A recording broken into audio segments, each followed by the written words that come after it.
It's good. I'm thankful for the opportunity to come and get reacquainted with some of you and some that I've met for the first time. And it's always good to come and be with you. We think about the spiritual family of God and um, just how it really reaches from one end of the earth to the other. And wherever you go, it's always nice to know that you're among family and those that uh, not only understand what it's like to live as a Christian in this world, but that are equally as committed to serving God and doing His will as we all are. I want to begin in Luke chapter 17 this morning. Beginning in verse 3, as we looked at, pay attention. If your brother sins, rebuke him. If he repents, forgive him. And if he sins against you 7 times in a day and turns to you 7 times saying, I repent, you must forgive him. So it's interesting that Jesus here is teaching about the need for us to have a willingness to forgive others. And when you look at the context, right? I mean, Jewish tradition taught that you should forgive someone 3 times. And from our Bible studies, we know that 7 often represented a number of completeness or wholeness, and even perfection at times. And so when you look at those things together, right, what Jesus is saying is it doesn't matter how many times your brother sins, you must forgive him, right? It doesn't even matter if he comes to you, if he turns from his sins, he's seeking your forgiveness, you must forgive him, right? It doesn't even matter if it's the same sin every time, you must forgive him. As you can imagine, this was hard for them to wrap their heads around. So they responded by saying, increase our faith. They realized the kind of forgiveness that Jesus is talking about requires more patience and more forgiveness than most people possess within themselves, or feel at least that they have the capacity to do. And not only that, but when you look at their response, right, their response shows that they had a desire within themselves to not only do better, but to be better servants of God. And that's something that we should all aspire to be in our day-to-day lives. And that's really the point, right? That God doesn't ask us to do the easy things, not at all. For those who would be His disciples, for those that are truly seeking to follow Him in their life, His expectation is that we will choose to do the hard thing. But most people today, right? People today will try to convince you that that's not the case, right? That God's not really, He's not really going to ask you to do anything that's too difficult. That's not really true at all. He doesn't even ask us to do the easy thing. Again, His expectation is that we will choose to do the hard thing. And when you think about it, right? Humbling yourself before God by being obedient to His will, that's hard, right? That's not difficult. That's hard. I got ahead of myself. Serving others, putting their needs before your own, that's not easy. That's hard to do, right? Following Him, where we're striving to live in a manner that is worthy of our calling, one where we glorify Him in the things that we say and the things that we do, right? That's hard. And when we look at that passage in Matthew chapter 5, right, about letting our light so shine before men that God may be glorified, that's really our life's purpose, right? Is that the things that we say and do will glorify God, that we will bring Him glory and honor. In verse 26, in Luke chapter 14, it says, if anyone comes to me, does not hate his own father and mother, his wife and children, brothers and sisters, yes, even his own life, he cannot be my disciple. Whoever does not bear his own cross and come after me cannot be my disciple. What he's saying is that we have to love Him more than anything in this life. We must refuse to let anything, and not just anything, also anyone, hinder us from serving Him and walking in a manner that is worthy, one that is pleasing to Him. We can't let our work, recreation, any earthly pursuit, not our friends, not even our family, can come before God in serving Him. And again, we're fooling ourselves, right, if we think that's going to be easy for us to do. In Philippians chapter 2, Paul says, do nothing from selfish ambition or conceit, but in humility count others as more significant than yourself. Let each of you look out not only for his own interest, but also for the interest of others. So think about the implication there of what he's saying. Of course, he's going to go on and give us the the ultimate example of one humbling himself by being obedient to God's will and Jesus going to the cross. But just in these two passages, right, these two verses, think about the implications of what it is that he's saying. Right, we've already seen where Jesus said that we can't put anything or anyone before him and serving him. We've already seen where he said that, but then Paul here, he adds that the needs of others have to come before self. Right? So you think of it in terms of an order of importance, right? It's God. I think everybody can see that to be the case, right? If we're striving to serve him. But then the reality of it is everyone else comes next before I do. Like I'm way down coming in last place, right? And that's the mindset that we have to have in our lives and the reality that our lives have to be. That's what God expects of us. And when you think about it, that's pretty much the exact opposite of what most people think about. They often put self first. Even a lot of people who think they're putting God first are really putting self first. And again, I'm not telling you anything you don't already know, right? But we often convince ourselves, do we not, that somehow, I am the exception to that. That doesn't apply to me because it's just so hard. It's too hard to do and be consistent with that in my life. But again, that's exactly what God expects us to do. He expects us to do those things that are hard. Some see Matthew chapter 18 as being the same instance that's recorded here in our text this morning in Luke chapter 17. But in Matthew's account, in verse 21, it says, Peter came to Jesus saying, Lord, how often will my brother sin against me and I forgive him as many as 7 times? And Jesus said to him, I do not say to you 7 times, but 70 times 7. So in Matthew's account, right, Peter is the one who comes and asks Jesus about forgiveness. And if you know anything about the character of Peter, right, that's not surprising. He was always the one that was inquisitive, asking questions. He was also oftentimes the first to react without thinking things through. And we find himself in trouble. In that regard, I find him a lot like him, right? I often get myself in trouble. But he's offering, again, that number 7, representing a completeness and even perfection. And it shows a willingness to go beyond what was traditionally expected. But how Jesus responds to him indicates that there's not a limit, right, to how many times that we're willing to forgive another person for whatever it is they might have done. But even more, it shows that they have a responsibility to repent and seek forgiveness. And once they've done that, then I have a responsibility upon me to believe that their repentance is genuine, right? Not to question it, not to be like, but to accept it as genuine, because that's what they're offering, and then forgive them. And again, we're deceiving ourselves, right, if we think that's always going to be easy. Because the natural reaction of a lot of people, and sometimes even us, is that we hold a grudge, right? And you often hear people say, well, I'll forgive, but I won't forget. And that's not real, right?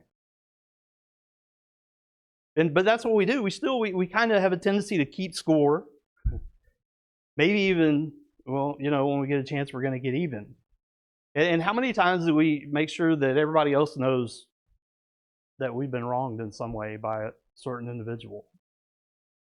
And again, God doesn't expect us to do the easy thing. He expects us to do the hard thing in every aspect of our life. And what we choose to do, the things that we say and how we act and react, is going to go a long way and is a big indication of if we're actually following Him and doing His will or not. In Matthew chapter 7, in verse 13, Jesus says, enter by the narrow gate, for the gate is wide and the way is easy that leads to destruction, and those who enter by it are many. But the gate is narrow and the way is hard that leads to life, and those who find it are few. Right? So you hear people say, well, we're all on different paths, but they're all leading to heaven. Here Jesus says that there's only 2. And they're not all going to heaven. Only one's going to heaven. Right? One path leads to life, the other leads to destruction. Everyone's going to choose which path they go down. And if you say, well, I'm not going to choose, well, you're choosing, right? And we make those choices every day in the things that we say and the things that we do. Every day we choose what path we're going to walk down. And that's what Jesus is saying. I have to choose the path that leads to life. Most people are going to choose the easy path. Why would anyone do that? Because it's easy, right? But for me, that's telling me something, right? I'm not going to find myself walking down that difficult path by accident. It's going to be something that I have purposefully chosen to do. That I have purposefully and specifically chosen to follow the Lord and do His will. And that's what Jesus is saying when He says, anyone who desires to come after me must take up his cross and follow after me. Every day I have to do that. Every day I have to purpose within myself that I'm going to follow Him and do His will to the best of my ability. I'm probably not going to be perfect in that, but that's my goal, right? To strive for that perfection, that example that He's left for me. As we've already touched upon, God doesn't give us a pass just because it's hard. In Matthew chapter 19 and verse 3,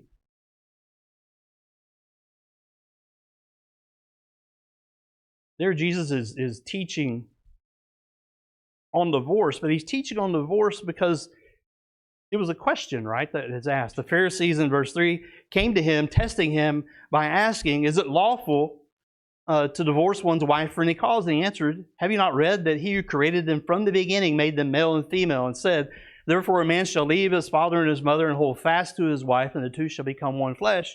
So they are no longer two, but one flesh. What therefore God has joined together, let not man separate. So Jesus takes it back to the beginning, right? That God's intent has always been for one man and one woman to be joined together for life. But society thinks that it can rewrite God's will or bend God's will to their own, and in that regard, then we're just recreating God in our own image. And they don't see that way, right? Because we see divorces for just about any reason that one can imagine today. Not to mention same-sex marriages and all kinds of nonsense that we see going on. But here's the deal. It doesn't matter what society is willing to accept or deem to be appropriate or right. But you'll see even those who claim to be Christians will reason to themselves, or, well, all we do is fight, or we really don't love each other anymore. And one that you most often hear, right? And people will use this to justify doing something that they know is either questionable, if not outright contradicts God's will. And that's, God just wants me to be happy, right? You hear that a lot. And that seems to be what will tip the scales in their favor. Well, I know God just wants me to be happy. And my response to that is, when you go through and read the scriptures, you're going to find out that God isn't quite as concerned about your happiness in this life as you might think.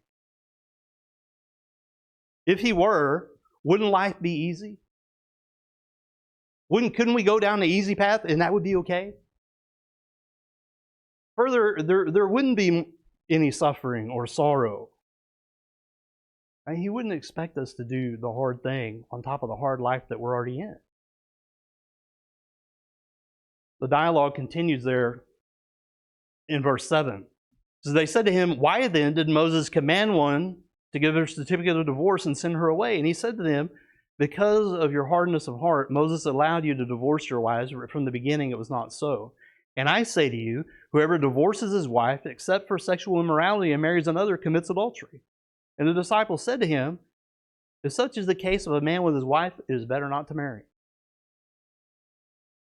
Again, even in their time, they had made it easy for themselves to get a divorce, not because that's what God had allowed, but because they had twisted the law and thus deceived themselves, right? They twisted the law and were able to justify in their own minds. They twisted it to satisfy their own selfish desires. But again, Jesus takes it all the way back to the beginning. God's intent for man was one woman one man and one woman, and they were to be joined together for life. And what God has joined together, man doesn't have a right to separate that which God has joined together.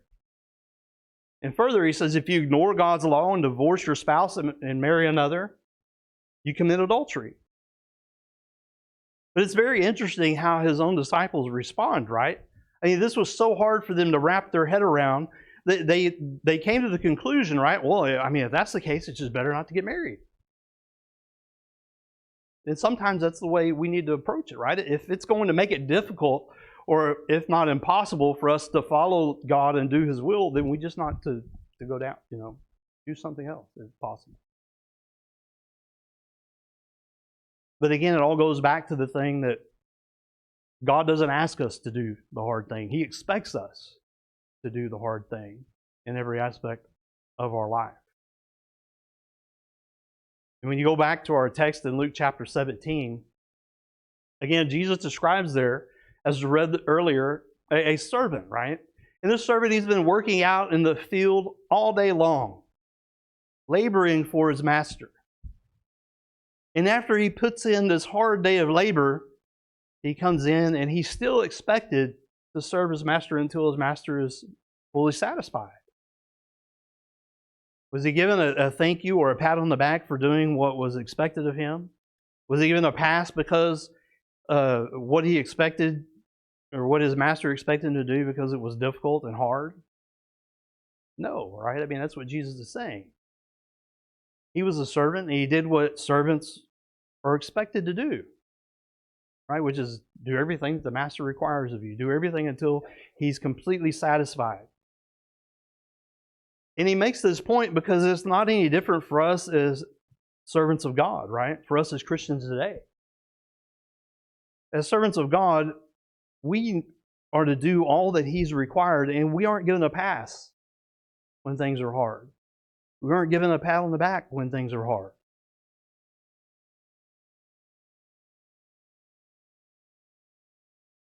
But one thing we need to all realize is, again, because we're pretty good at making excuses, right? Is that God has given us the strength we need to do His will. In our text, right, it seems that the apostles, that their immediate thought was, well, this is hard, right?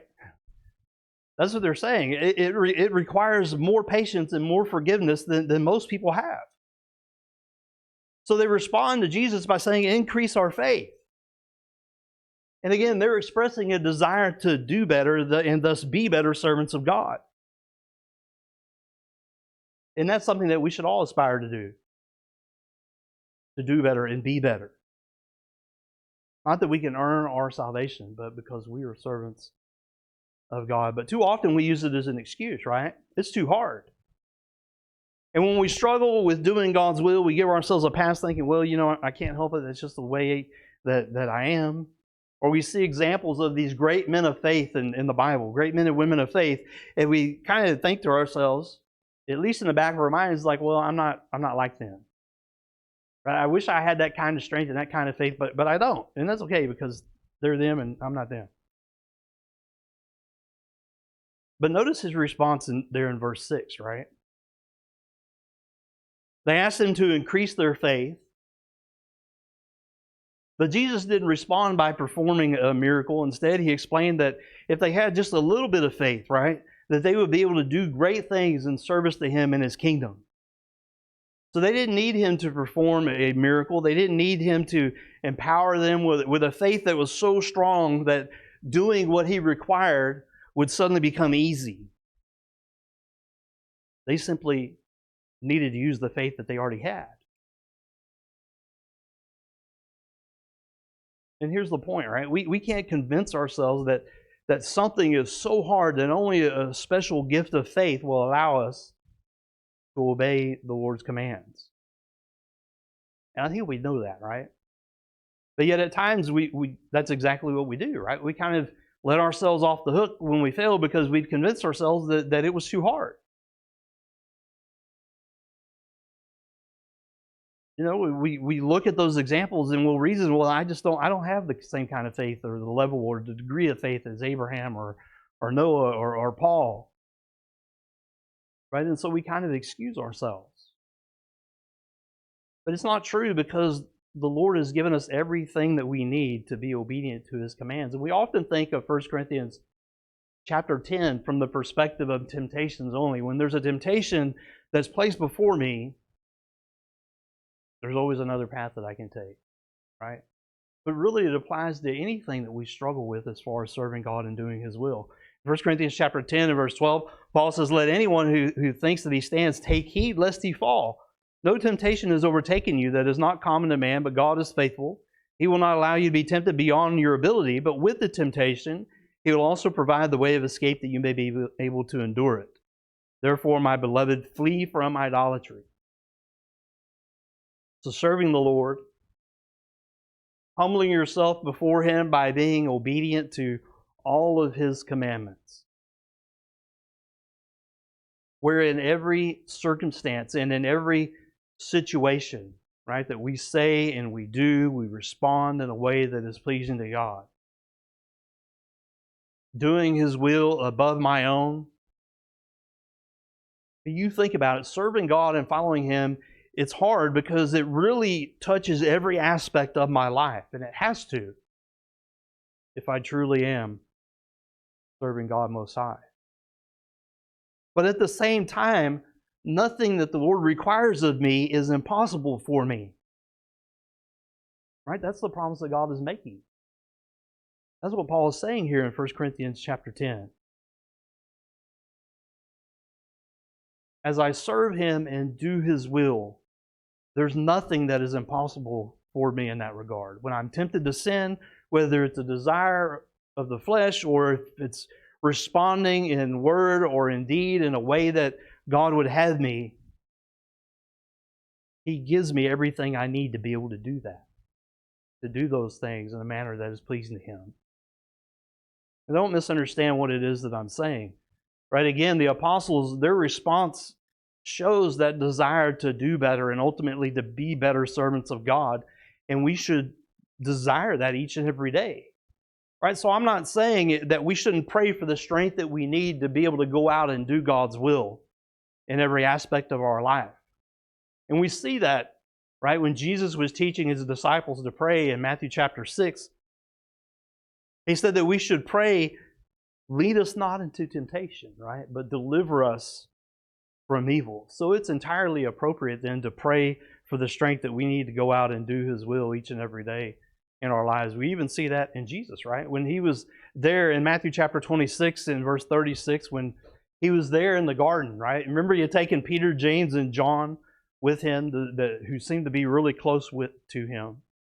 He takes them with Him into the garden to pray. And this text shows that Jesus was fully aware of why He came, right? Which was to do the Father's will, that He was to suffer and die on the cross as the atoning sacrifice for the sins of all men. But it also shows that He knows that that time is now, that it's coming very soon, within a couple of hours, right? He knew that He was going to soon suffer in a way that we can't even imagine, right? But He was fully aware of the magnitude by which He would be made to suffer. And so, as a man, He tells them, "My soul is very sorrowful, even to death. Stay here and watch." And then He went a little bit further and He prayed, "Father, if it be possible, let this cup pass from me. Nevertheless, not as I will, but as You will." He prayed for the strength that to endure what He knew was coming. When He returns, right, He finds them all asleep. And He tells them, "Watch and pray and enter not into temptation." Why? Because the spirit is willing, but the flesh is weak. Then you have to understand Peter, James, and John, that they wanted to be there for the Lord in His time of need. But just being exhausted and overcome, they couldn't help. And that's what Jesus is saying. The flesh is willing, but the spirit rather is willing, but the flesh is weak. Doing what the Lord requires is hard. And we should constantly pray for the strength that we need to do His will. But that doesn't change the fact that He's given us everything we need to do just that, right? We just need to go out and do His will in our life. We also need to realize our responsibilities that we have in serving our Master. So you go back to our text there in Luke chapter 17 and ask, well, why did the servant in Jesus' story obey his master? He understood his role as a servant, right? He understood that his master possessed the authority and over him and his life. And his responsibility was to do that. He knew his role as a servant. In 1 Peter 1, in verse 13, Peter explains that we have to have that same mindset, right? So he says, therefore, in other words, in light of everything that the Lord has done, everything that He said in the first 12 verses there. Therefore, in light of everything the Lord has done for you, prepare your minds for action. Be sober-minded. Set your hope fully on the grace that will be brought to you at the revelation of Jesus Christ as obedient children. Right? Do not be conformed to the passions of your former ignorance, but as He who called you is holy, you also be holy in all of your conduct, for it is written, you shall be holy, for I am holy. Right? With everything that the Lord has done for us, His sacrifice, the promise of salvation for those who live their lives by faith. Peter says, prepare your minds for action. Prepare yourself to go out and fulfill your responsibilities as a servant of God. And that in no way means that you can continue to say and do as you did before you became a servant of God. I have to be obedient to all of God's will.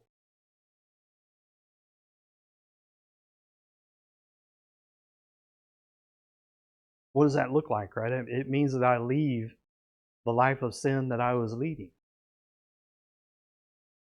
Right? So you have to go out and perform your duties to the Lord as an obedient child of God, leaving behind your former life. It means I'm striving to emulate Him in everything that I say and do. Another thing to realize again is when we've done all the Lord expects us to do, we've only done what the Lord expects us to do. We haven't done anything that's so amazing that God has no choice now but to save us. That's never going to happen. But as Jesus says, we've only done what God expects us to do. So He's not asking us to choose the hard path. He's not saying, pretty please, if you want to, will you? If we're going to follow Him, He expects us to choose that path. You think about the parable of the Pharisee and the tax collector in Luke chapter 18. You remember how the Pharisee prayed, right? He said, God, I thank you that I'm not like other men. I'm not an extortioner, nor am I unjust. I'm not an adulterer. Not even like this tax collector guy over here. But instead, he said, I fast twice a week. I give tithes of everything. Right? He's claiming thankfulness to God, but in reality, at least it seems that he's expressing to God that the Lord should be thankful that he had such a good servant like him. But in contrast, right, the tax collector, those who were despised and looked down upon by most of the Jews, he couldn't even bring himself to lift his eyes towards heaven and just simply beat his breast, crying out to God, be merciful to me, I'm a sinner. So he comes before God fully realizing that he doesn't have anything to offer. He wants God's forgiveness, but he doesn't have a good reason as to why God should forgive him.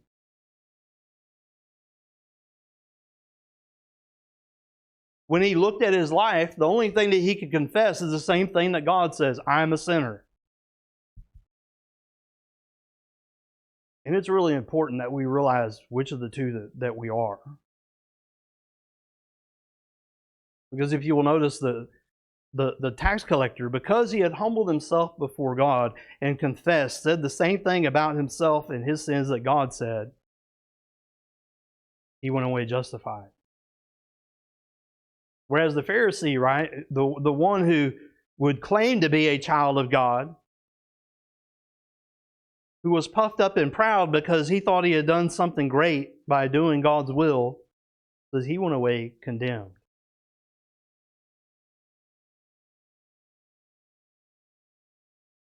In Mark chapter 10 and verse 28, there's a few more passages and then the lesson will be yours.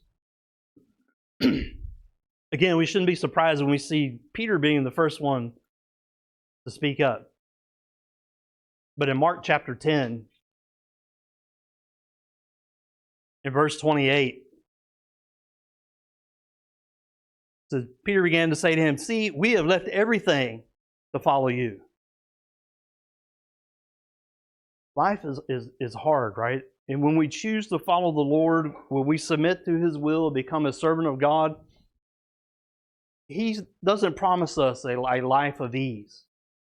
He doesn't promise us that all of our problems are going to melt away, that all our burdens will be done away with. He doesn't say that our suffering is going to end.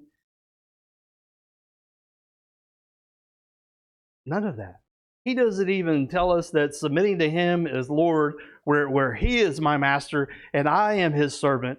He never says that serving me and doing everything that I require of you to do in your life, it's going to be the easiest, most natural thing that you'll ever do.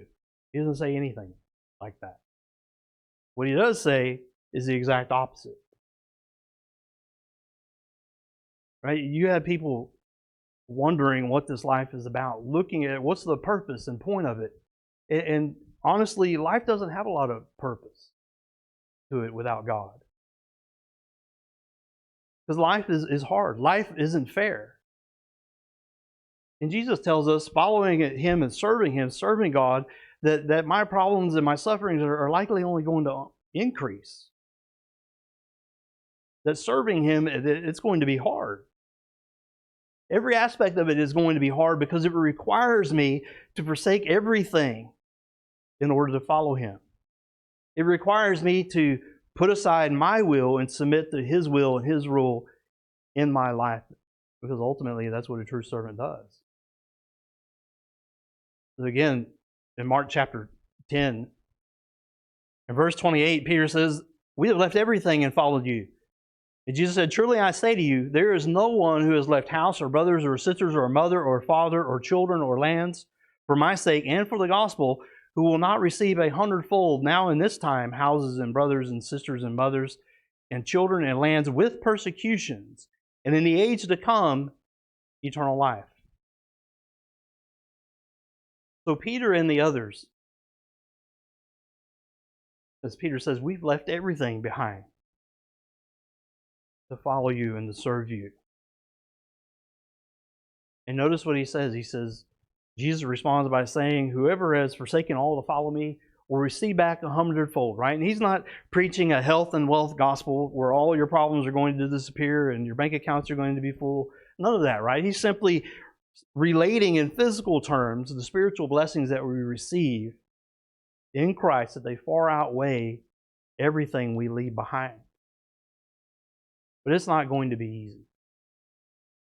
He says we will receive these things with persecutions, right? Again, meaning we will suffer and be persecuted for doing what's right in the sight of God. But as we've already seen, He's given us everything we need to be obedient to His will. He promises He will never allow anything to come upon us that we're unable to bear. He also teaches us to pray for the strength that we need to do to do everything that He requires. But as His servants, we're brought into His kingdom, right? We're part of this adopted spiritual family that stretches from one end of the globe to the next, all across the world. And we can always depend upon them, our true brothers and sisters, because they know what it is that we're going through, because they're going through a lot of the same things that I am. and they will always be there for us. And when this life is over, we will be heirs in the kingdom. So if you're here this morning and you have yet to become a child of God, we urge you to do that. It's not going to be easy. It is going to be the most difficult thing that you will ever do in your life. But the reward far outweighs and is well worth what God would have us to do. Because the promise He has made to those who truly love Him, to the true servants of God, is an eternal home in heaven. So if you're here this morning, you need to become a Christian, or if you'd like the prayers of this congregation, whatever it might be, won't you let it be known while together we stand and sing